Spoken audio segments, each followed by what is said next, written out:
Hi, everybody. Mike Barra here. Today, I'd like to talk to you about a very interesting case that's come up again recently in the news. It's called the Calvine UFO photograph, and it's an old photograph from about 1990. I think, in fact, August of 1990, which is a really interesting case that's been covered by a lot of people over the years. Now, I consider myself the world's foremost expert on, let's say, the moon landing hoax. I'm certainly the top expert on that.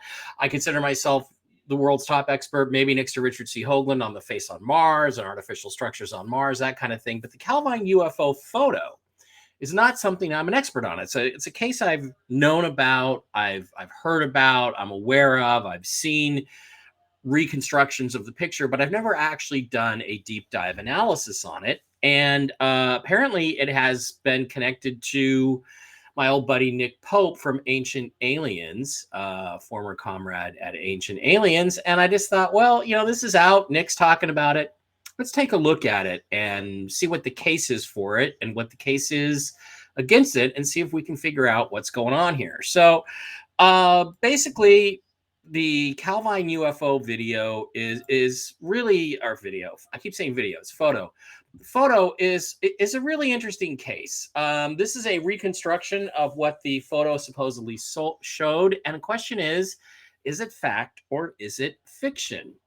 So Nick, a couple days ago, came back and said the debate over the Calvine UFO photo has become a skeptic versus believer dogfight with some basic errors and mistaken assumptions on both sides. I can't reply to all the questions I'm getting on this, but this old article, which I had to dig up via the Wayback Machine, gives an insight into what we thought about this at the Ministry of Defense and may help straighten out some of the basic facts. Look at how young Nick looks there. Okay, so I went to that link and I looked up what Nick had written about it, quite a while ago. I don't remember the exact date, and it's not shown on here, but here's basically what it talks about. The saga began on 4 August 1990 when two members of the public out walking in the vicinity of Calvine near Pitlochry in Scotland sighted a massive diamond-shaped metallic UFO.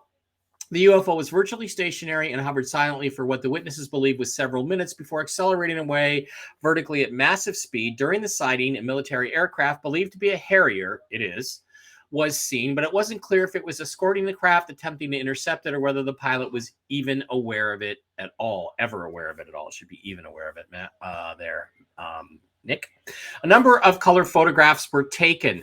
Color photographs, spelled COLOUR, the way the Brits do, and passed to the Scottish Daily Record, who in turn contacted the MOD, probably because they were seeking a comment for the story. It's not clear what happened next because I didn't join the MOD's UFO project until 1991, and this investigation was handled by my predecessor. It seems that somehow MOD managed to persuade the reporter to part with not just the photos, but the negatives. The photos were then sent to the Defense Intelligence Staff, DIS, who then sent them on to imagery analysis at the Joint Air Reconnaissance Intelligence Center. Yet at the time, MOD hadn't even publicly acknowledged that there was any intelligence interest in UFOs at all. The whole situation was positively Orwellian.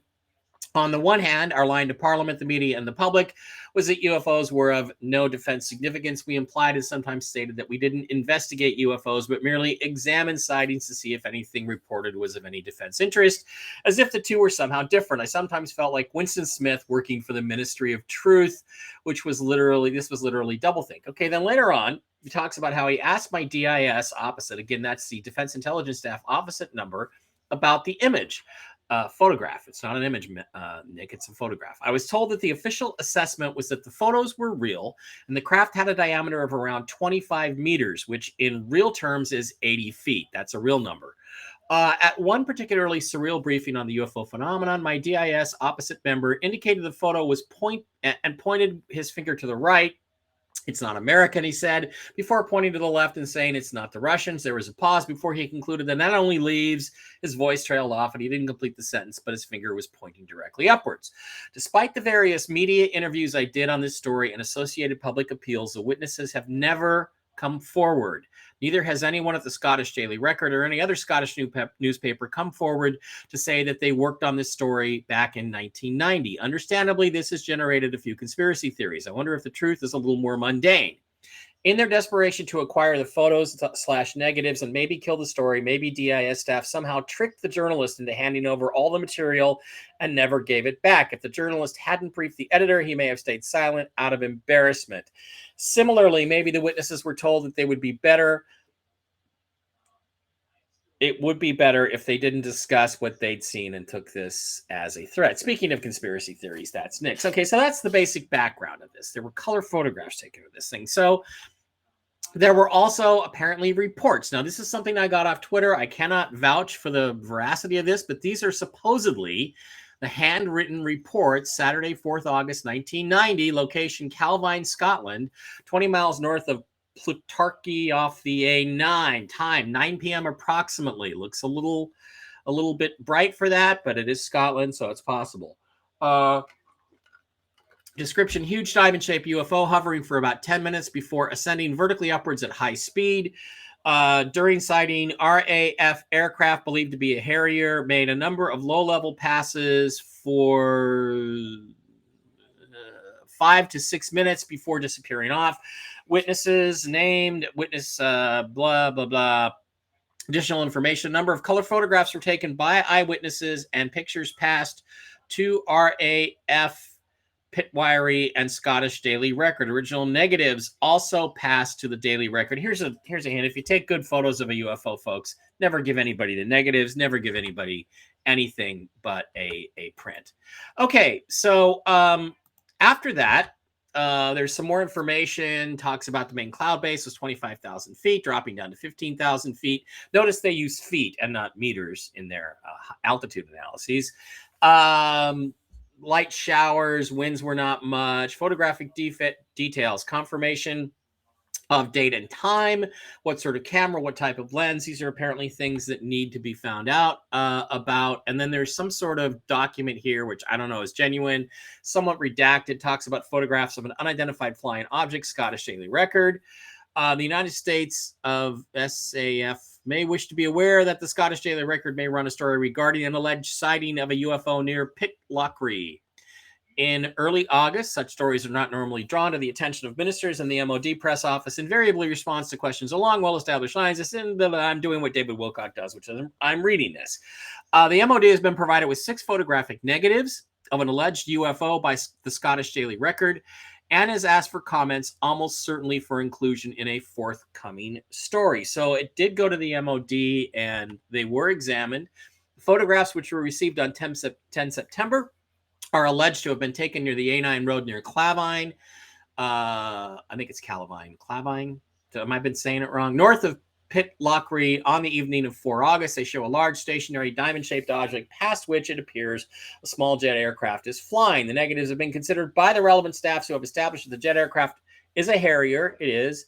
And also identified a barely visible second aircraft, again, probably a Harrier, but have reached no definite conclusion regarding the large object. It has also been confirmed that there is no record of Harriers operating in the area at the time at which the photographs are alleged to have been taken. The negatives have now been returned to the Scottish Daily Record. So this report, whatever it is, if it's authentic, and we'll have to ask Nick about that, says that everything was returned to the Scottish Daily Record, or at least the negatives were. In consultation with RAF, it has been agreed that the attached lines to take should be used in responding to the Scottish Daily Record, Roswell Daily Record.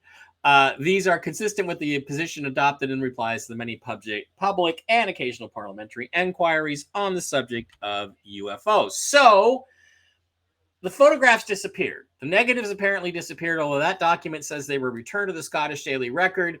But later on, people went and did artist rendering of what supposedly this looked like. Now, apparently in the MOD office, there was a poster, kind of like Mulder's "I Want to Believe" poster, of this thing in the background, and people could see it. And Nick put out a tweet a couple days ago that said, while I've given an insider MOD perspective on the Calvine UFO incident, I haven't commented on the provenance of the photo provided by former RAF press officer Craig Lindsay, and have neither confirmed nor denied that it is an authentic copy. The image below is a recreation. So this, of course, is a recreation in color. Here's a close-up of what people think the object looked like,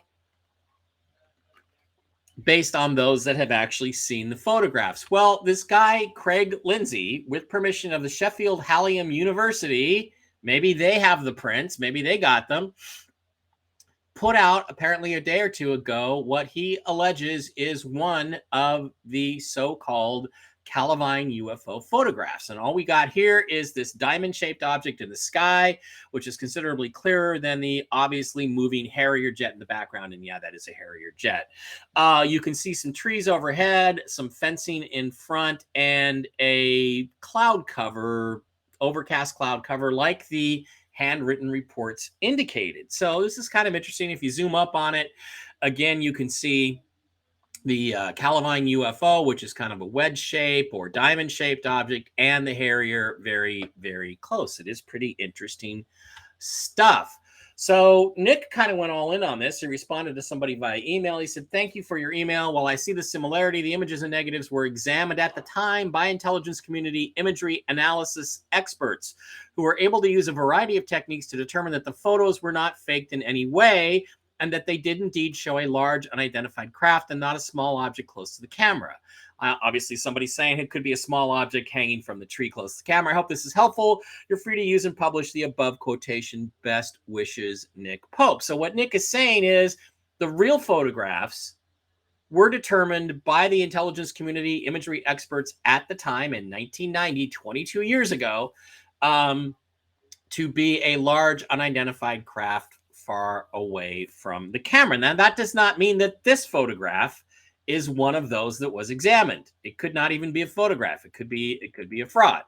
Now, it's interesting because this is very similar to other photographs in Puerto Rico. I've got England there. It's actually Scotland. Oh, I blew that one. Sorry.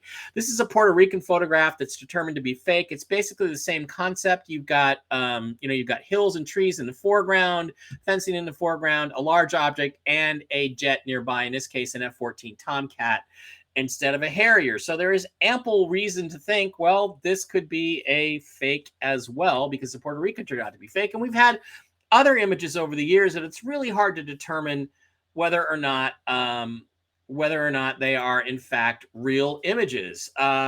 This is the famous McMinnville, Oregon invaders UFO, as I like to call it. Not the best print of it, but I didn't have time to really find a great one. And then there's another photograph, I think from Brazil, of an object. And these are whether the authenticity of these images remains in dispute. Now, other people have come in and said, well, this could be something else. It's not what we think it is. But it has been determined, apparently, where the photograph was taken. This is Alejandro Rojas. Let's be generous and say he's not the sharpest tool in the shed. Telling people, well, this is where the photo was taken. And yeah, other people have gone and looked. They've actually looked on Google Earth and things like that and found apparently the exact place where the image is taken. There are some problems with this, though, because if that photograph is a real photograph, it's genuinely one of the Calvine UFO photos, then something's gone wrong, because there are, as you can see, a bunch of visible hills in the background. There's another hill in the foreground that's not obviously this hill right here is in the foreground and does not appear to be the same as the photograph. So the guy superimposed the fake, I think it's the artist rendering Calvine UFO and the Harrier as to what that photograph should look like. So if this photo is in fact genuine, it should look more like this, with hills and trees and fields in the background. And there isn't any of that in this photo. In fact, it's completely blank in the background. So again, let's take a look at these two side by side. Now, these sure look like the same place. You've got this support strut here, some sort of wire. You've got the bush or the block over here on the left. You've got some vertical fence posts. That one and that one appear to be the same, and that one and that one appear to be the same. So it does look like the same location. If that's the case, where's the hill?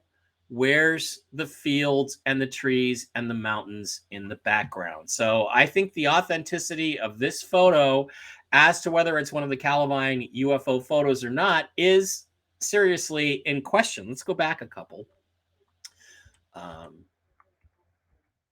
And again, take a look at these two examples. I think it's probably correct that that is the location, but it just doesn't look like this. And I think that is a big problem. Now, as far as I can tell, Nick is in agreement that this is nearly identical to the poster on his wall and to everything he knows about this photograph, but I believe he's made it clear he's never seen the original photographs. Another thing I think is a problem here too.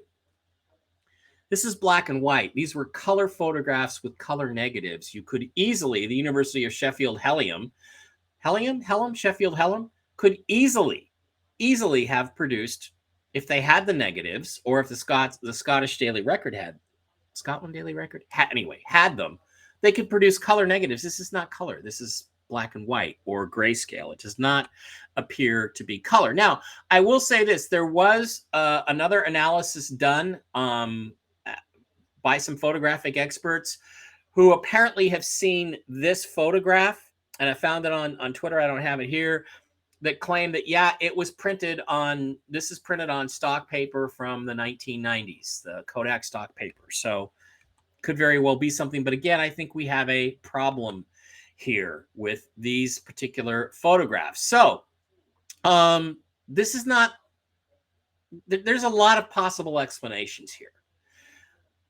Here's a UFO flying over a bunch of people who don't even seem to be noticing it, except it's not a UFO. It's an upside down picture of a SUV that somebody, presumably, I'm not going to say a woman, drove into a lake. And this is simply a reflection, a mirage, which easily could also explain the Sheffield UFO. What if this is simply a picture of a lake or stream, nice and clear, nice and placid, reflecting a Harrier jet flying overhead and a rock or the corner of a truck or a vehicle or a box or something that fell into the lake? I'm not saying that's what's going on, but I think it's a distinct possibility, and people are not out of line for suggesting it may be true. So what are we to make of all this? I don't know. I have some serious questions. I have some questions about whether this is the photograph that people at the MOD saw. There are discrepancies in the story as to whether or not the negatives were returned to the Scottish Daily Record or not.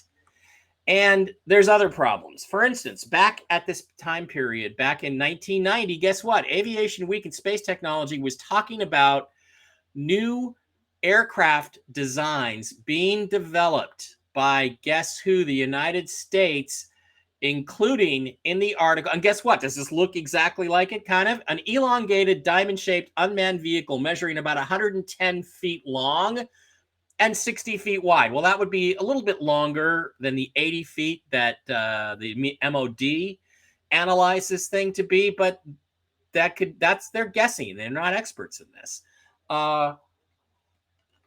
Call it a flattened football shape, but fore and aft endpoints as well as the leading edges are round rather than sharp. Although diamond-shaped, the aircraft's basic contours might be described as similar to those of a smooth skipping stone. The vehicle has a heavy appearance likened to the blocky sturdiness of a Caterpillar tractor or even the space shuttle. Now, what is this a representation of? It is a representation of an experimental aircraft commonly called in the late 80s and early 1990s the Aurora program. Aurora, named after my wonderful, beautiful pet kitty, who I just lost. So could this be simply an Aurora spacecraft being tested, messing with the Brits? It certainly could be, but I think the coincidence here is a little too much to actually think is no big deal. So I really do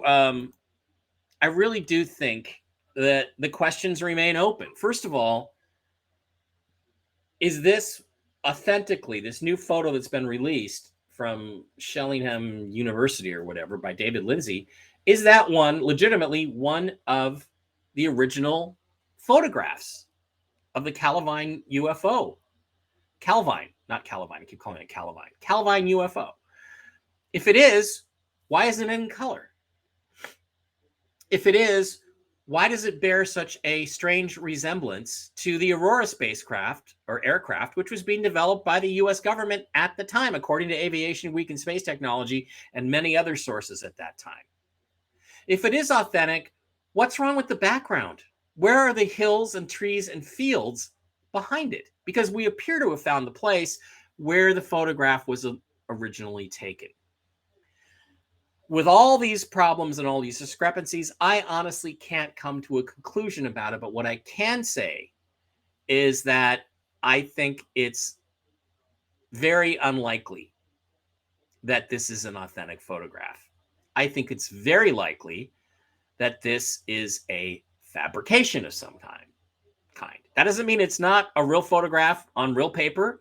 That doesn't mean it wasn't done in the old-fashioned way of hanging a model from a tree. There are branches up there, but we appear to have found the location. It doesn't look right. It's black and white instead of color. We don't know about the source, and we can't really confirm any other details about it. So at the moment, although I haven't reached a final conclusion, I have to be honest, I'm leaning towards this being an inauthentic photograph of the Calvine UFO incident. It doesn't appear to be one of the originals. And since we can't find any of the witnesses, how are we going to do anything about it? How are we going to go any further? I don't know. I look forward to discussing this with anybody who wants to discuss it, including Nick. And don't forget, please, to visit our wonderful sponsors, the CBD Gurus, the CBDGurus.com. They are awesome people. And do not forget that you can always send me some love if you appreciate these videos at paypal.me/MikeBarra or Venmo at Mike-Barra. Thank you guys very much for listening. And I look forward to seeing you all and talking to you all later this week. Thanks a lot. Have a great week. Bye-bye.